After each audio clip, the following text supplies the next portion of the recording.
Good morning, everybody, and welcome back to Searching for Political Identity.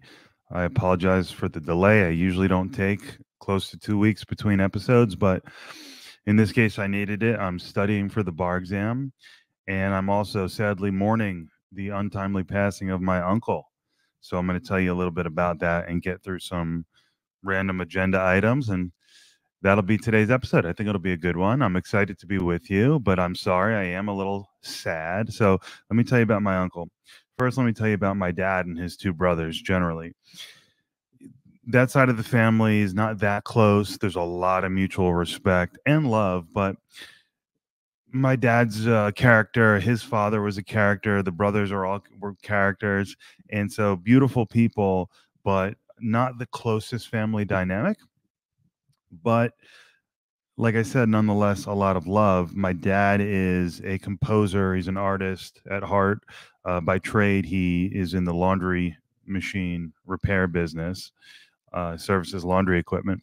But he's a composer. He loves art. He loves comedy. He's doing comedy now in his mid-70s, so he enjoys that kind of thing. And my uncle Rick is a writer, a political progressive pundit, highly respected. I talk about him all the time, how he was Bernie Sanders' third hire in Bernie's 2016 presidential run. So Uncle Rick's always been doing a lot of really interesting things.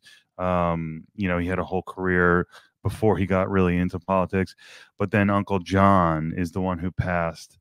And Uncle John is the screenwriter. He's authored several books, but he's known for his movies. And you can Google John Escow, and talking to him was always a trip because he would always tell stories about when he met Clint Eastwood in the studio, and Mel Gibson read his script and said, I gotta be in this movie. Same thing with Robert Downey Jr. So he was a really known quantity in Hollywood, highly respected. I mean, he was an unbelievable writer. And so now that you have the little dynamic in place, I got these really two interesting uncles on my dad's side of the family, and my dad's an interesting guy too. And they're very much progressives. And so my respect for them, despite not being super close my whole life, is a huge influence into this podcast, right? Into my search for political identity, because I love and respect them so and admire them so much. Like, they got to be right about something. That they're not fools, right?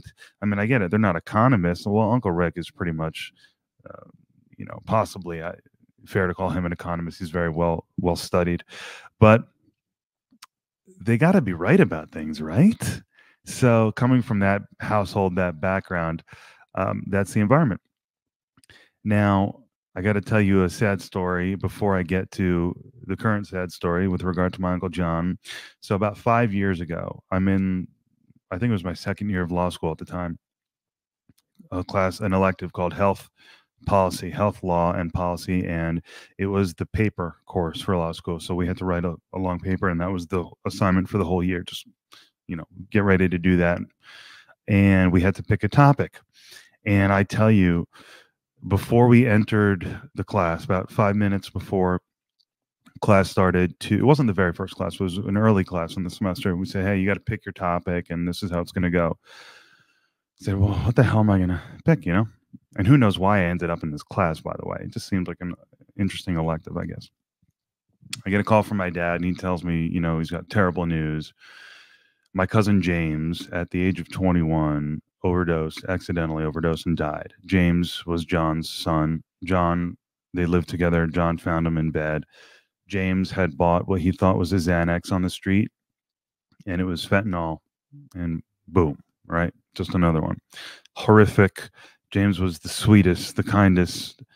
I mean, really, he was an angel. He was an angel of a human being. Beautiful guy too. But just a pure tragedy, the whole thing.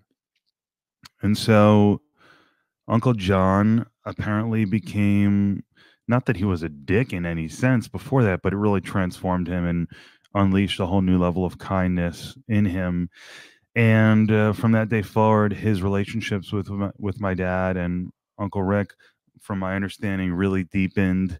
And in the past year or so, my relationship with Uncle John had really deepened. But actually, before I go into that, I will say, so I wrote this paper, on the opioid crisis, and it was inspired by the emotion of the loss. And it was a great paper. I did well on it. I did very well on it. It was the best paper in the class, got the highest grade in the class. I was very proud of that. That was encouraging, right? When I really put the work in, I can do good work. Hold on, let me take a sip of water. Sorry about that. So I was really proud of the paper, and I, on one hand, wanted to share it with my Uncle John, and because he's a writer, he's the writer, right? But of course, I couldn't. And so, in the last year, so my dad had some major health scares, near-death experiences, and so John was there for my dad. He was there for me, as was my Uncle Rick. My Uncle Rick was my uncle was quarterbacking the whole thing. So they were both amazing. But John started reaching out to me in the last year, and he said, "Hey, let's not take too long between our next catch up, And so we talked once a month, at least for the last year. Most months, probably twice a month. And he was just so interested. He was so interesting. But as a writer, to understand the human psyche, I guess that's a lot of writers, but this was definitely my Uncle John. He was just so interested in what you had going on. And I'm not saying it was because he was an author trying to mine the humanity out of you, but certainly part of what he was doing was absorbing humanity. So he always wanted to hear what's going on. And he was just such an invaluable resource to me because he had the perspective as the oldest of those three brothers. And the one who had, from what it sounds like, the most respect from his tough to deal with father growing up. He had such an interesting perspective on the family dynamic, and he told stories and the way he talked about things. And, it was just, I'll never be able to replace that. Now, fortunately, we had so many conversations in the last year. We didn't talk about everything, obviously. There's so much more that he had to give and that I would have learned, but he shared so much wisdom with me. And I'm so grateful for that. He taught me to be forgiving and count your blessings. And he said all the things that you would want to say. And so, look, it's a horrific loss. Oh, so I didn't even tell you what happened yet. So he was a special guy. I just, that special uncle relationship, we developed it too late. But it was so beautiful. And I'm really torn up about this because it was so beautiful and we just had so much left to do, so many conversations. So, oh, can you believe my dad did this? Or let me see what screenplay you're writing now, or check out, did you see my latest podcast episode? What did you have to think about this? And he was so proud of me, and he believed in me so much, and he knew that this podcast was a warm-up. This wasn't the final version of Brian Eskel. I'm figuring out who I am, what I want to do. And he was impressed and proud. And he knew that this wasn't the end game. And so I'm going to continue to grow and be honest in his honor, because it did make him proud, and it felt good to make him proud. And I felt like I was on the right track, just being authentic wherever that leads. So I'm going to remain open-minded in his honor and get in touch with the humanity on all sides of every issue, and not ever ossify and become a jerk. And if I can do that, that'll be a real testament to his legacy. Just horrific. We're processing it. We're still in shock, but this is a tremendous loss for the Escaf family. He was the glue. There wasn't much cohesiveness, like I've alluded to, but it was forming. And it had a lot to do with John. And so God rest his soul. I hope, I pray.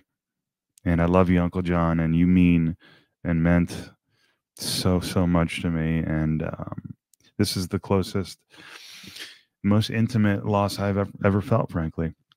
My favorite grandma's still alive, I don't have a lot of death in my life. So I'm processing this. And let me pause. Okay, really, I just needed a sip of water. Thanks for bearing with me on the pauses. So I'm going to transition out of the rest of the agenda.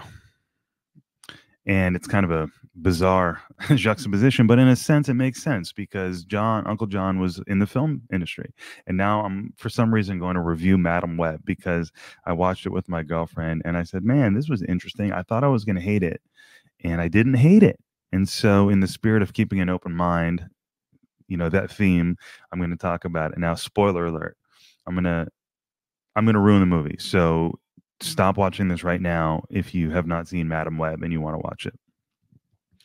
Madam Web, I was expecting dog shit, and it was pretty good. The acting was fine, the writing was fine, the concept was rather interesting, rather inventive. The superhero vibe was on point. The origin story, it was very interesting. I couldn't believe it. It was very watchable. Right up until it wasn't. I mean, towards the end of the movie, really at the action scene climax, it was like, what the hell? Dakota Fanning just shoots out of a building in a truck at the exact right place she needs to shoot out, through a billboard onto the street, takes out the main villain. It's like, oh my God, that was insanely bizarre. Like, and I get it. They were kind of being real because the female leads hadn't actually developed their powers yet. It was all kind of a precursor, the origin story. And so, to the extent that the women were fighting people, or Dakota Fanning was really doing the fighting, she was really just kind of doing what she could, driving people over with her car. And so, I appreciated that realism. But at the main action scene, it was not quite believable. It was hilarious, but the movie's really good up until that point. It's like all of a sudden she just shoots out of the building. It's like, damn, she nailed that. But if it was just that, then I would be like, you know what, not a big deal. Great movie. But it didn't get better from that point on. It ended in just such a comical fashion. I won't even get into it more, but very cheesy, very funny, hilariously bad ending. But I absolutely recommend it. It wasn't dog shit. Like I said, the acting was totally cool. Dakota Fanning was great, and really inventive, really creative, really interesting. I thought it worked, man. It'll be amazing to see if there's a sequel, because the whole thing is premised as if there needs to be a sequel. Like, the movie is designed as so many movies are these days. Yet, it really did stand alone as its own. It was a successful movie. I call it a successful movie. Okay, next topic. Say something nice about Biden. Okay, so, after 3 years of doing this podcast and trying to figure out what I want to do, weighing my discomfort with critical race theory against my progressive upbringing, and in the age of Trump, what am I going to do? And I say, you know what, screw it. I'm voting for the candidate who inspires me. That's what I've done every time, and I'm doing it again, and therefore I'm voting for Kennedy. So I made that announcement last week, and people were like, could you please explain why you'd rather have a second Trump term over a second Biden term? And I said, yeah, I can do that. But first, I want to say something nice about Biden, because it seems like I'm always shitting on Biden on Twitter. And and I feel bad about that. I'm not trying to like ingratiate myself with the right. I'm just speaking my mind, to be honest with you. And I'm not impressed. And so this is why I'd rather have a second Trump term, because the world wasn't on fire under Trump, guys. Biden promised one term. I believe he promised one term. And he's not impressing me. The world's on fire, and I'm not afraid of Trump. I don't think the media can be trusted. I just don't fear Trump the way the media tells me to fear Trump. I think there's extremism on both sides, and I don't think Trump represents a greater threat to decency than Biden, believe it or not. Personally, yes, but in terms of the extremes on both sides, they're both there, and I'm just not particularly. Even though Trump's more of a jerk, I really don't think that this country is going to fall apart just because we reelect Trump, despite everything. So take that as you will. Maybe I've lost my mind, become disconnected from decency, but that's just how I feel. Now, say something nice about Biden. Well, he does appear to try to speak to our better angels, and Trump doesn't always do that. And that's a huge knock on Trump. That's why I can't really vote for him. He doesn't really appeal to our better angels, but his basic argument is, look at the results. And so us idealists, us a family of artists, of poets, we want to be inspired. And Trump he doesn't speak to that. But the results were better. So there's something to be said for that. So I think Biden has his heart's in the right place. His heart's in the right place. So I think that's a compliment. Is Trump's heart in the right place? I actually think it is also. Now, what is next? Why I chose Kennedy over Oliver. Okay, so last week I explained why I chose Kennedy. And the long and the short of it is that he inspires me. Okay. But Chase Oliver inspires me too. Oh, and that I can't vote for Biden and I can't vote for Trump. Well, people say, why can't you vote for Trump? Well, look, he doesn't inspire me either. He doesn't inspire me either. It's really that simple, guys. So Chase Oliver, the Libertarian presidential nominee. If you have followed my show for the past year, you know that I spoke to Chase and 3 other major Libertarian presidential candidates during their primary. And Chase won. And so you might ask, why have I not become a libertarian? Why am I not supporting Chase? Well,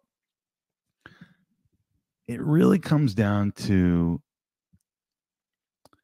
not being 100% ready to give up on the idea of social programs, because again, coming from the family I come from with my uncles, and it's all about, helping people and economic responsibility to the poor, and the libertarians say, no, forget all that. Private charity will take care of it. Trust us. I think my uncles would be like, yeah, look at the results, bro. Private charity really doesn't cut it.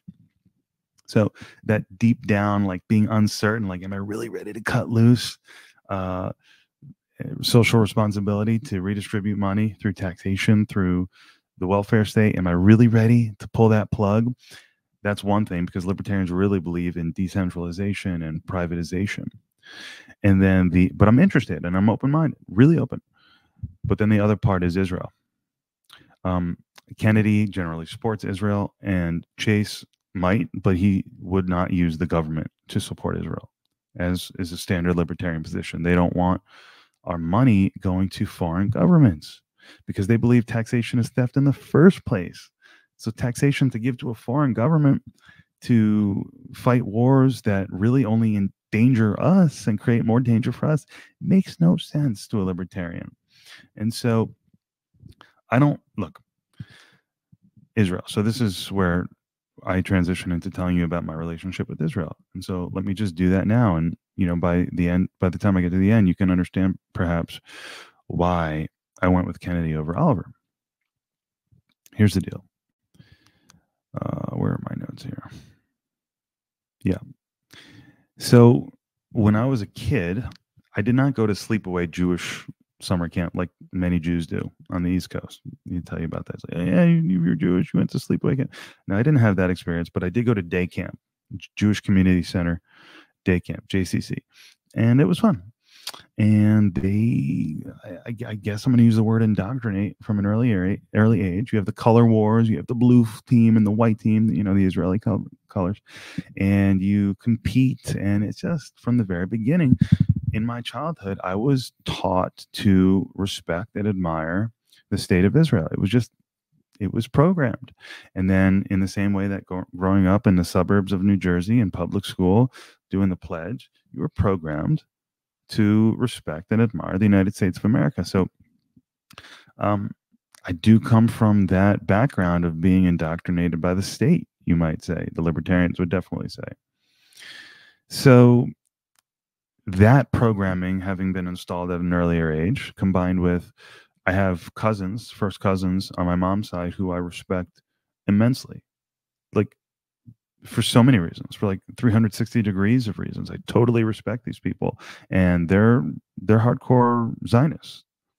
They just are, okay? They're big supporters of Israel.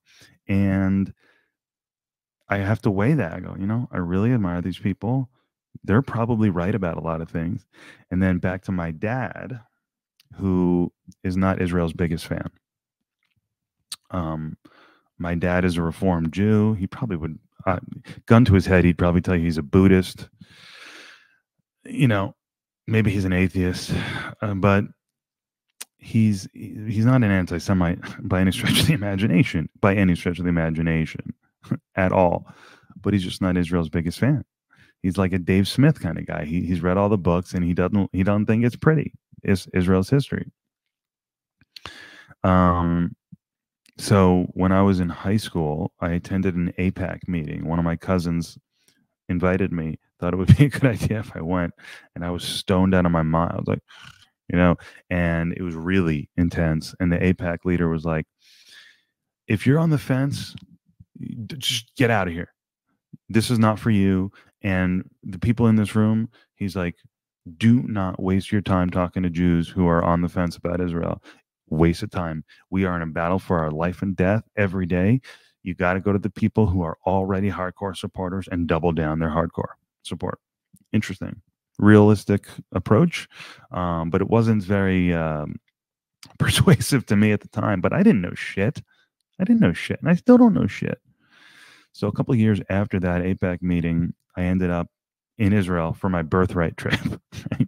Of course, my mom knew somebody who worked for the Birthright organization and fast-tracked me. And next thing you know, I'm 21 years old, I think, 20 or 21, with 40 strangers, Jewish kids from America. And we're each paired with the Israeli soldier, and they got the assault rifle or whatever it is, the automatic weapon. And it's just a trip, man. It's like, all right, if I lived in Israel, this is the life I would be living. I had a blast. I had an amazing time. I could tell a bunch of stories from the trip, but suffice to say, I had a really good time. But the one story I will tell is the story from the second to last night. We were in Tel Aviv, and I called my grandma, who's in New Jersey, and I said, "Hey, Grandma, how you doing?" She said, "Brian, are you loving it?" I said, "Yeah, having a really good time." She goes, "Do you feel like you're home?" And I said, "Home? I'm from New Jersey." And that's just the crux of it, isn't it? I'm from New Jersey. I'm an American citizen. What does it mean to have a historical connection to land? It's just it's a real trip, guys, and a responsibility. So it's told to you to honor that connection to the land. And then the other side says, no, dude, you're occupying innocent people and you're subjugating them, and it's horrific. I'm caught really between the two extremes within my own family of serious Zionist and serious criticism of Zionism. So it's quite uncomfortable. And absent the knowledge that I frankly should have, and I damn sure need to acquire in the near future, I need to read a lot of books and get to a place like all the other issues. Eventually, I need to stop searching for political identity and find it. More on that in a second. But until I reach that point, just being honest with you, I have to remain with my default. What's like, well, am I really ready to say fuck the United States? No. Am I really ready to say fuck Israel? No. So I'm just gonna go with Kennedy, who's going and assume, and let's hope and pray that America's relationship with Israel isn't sick, isn't malevolent, that it's just and appropriate and kosher, you might say. So that's the whole thing with Israel. That's the whole thing with Kennedy. Otherwise, would I support Chase Oliver? If I was a libertarian, if I was ready to commit to being a libertarian, I would, even though the dynamic within that party, I touched upon it a couple episodes ago, but I might have to do a deeper dive on it at some point. Absolutely fascinating, heart-wrenching for Dr. Rechtenwald, who had the nomination snatched with him in the last minute. But and I think I would have preferred, as I said, I would have preferred him. He's like a right-leaning libertarian, where Chase is a left-leaning libertarian. But nonetheless, if I were a committed libertarian, I would absolutely be supporting Chase because I think he's formidable. However, I'm not there yet. So therefore, Kennedy's my guy. Now, I have to say, I'm not that comfortable having made the announcement for Kennedy. I'm really, where I'm really comfortable? Not making decisions, being indecisive, being aimless. it's a miracle that I started. It's a miracle I got into law school, blah, blah, blah. It's a miracle I started a podcast, searching for political identity. The whole thing with me is like, there's never anything tangible. It's really, it takes a long time for me to get there. And, I just said, you know what? At a certain point, I need to figure out who I'm going to cast my vote for. And Kennedy makes the most sense to me. And it doesn't mean that I figured out much beyond that. So, although I probably will rebrand this podcast after the election, my search for political identity is not over by any stretch of the imagination.